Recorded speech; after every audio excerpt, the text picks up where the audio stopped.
আমাদের দেশের যে চলমান সিস্টেম, যেমন আপনি জানেন যে আমি বাংলাদেশ খেলাফত মজলিসের জেলার একটা দায়িত্বে আছি, জেলা সেক্রেটারি হিসেবে আছি।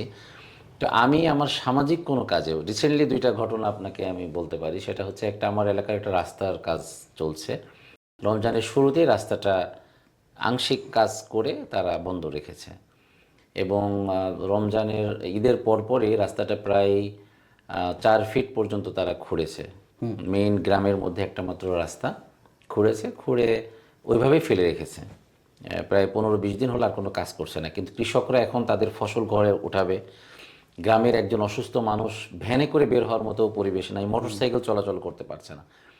তো আমি আমার যারা দায়িত্বশীল যারা আছেন, এলজিডির যিনি ইঞ্জিনিয়ার আছেন, আমাদের ইউনো মহোদয় আছেন, ডিসি মহোদয়কে আমি ফোন দিতে পেরেছি সরাসরি। এটা আমার রাজনৈতিক মানে ইনস্ট্যান্ট ফায়দা যদি আপনি বলেন, যে আমি তাকে যখন পরিচয় দিয়েছি যে আমি একটা দলের দায়িত্বশীল, তো সে আগ্রহী। এটা আমাদের দেশের সিস্টেম।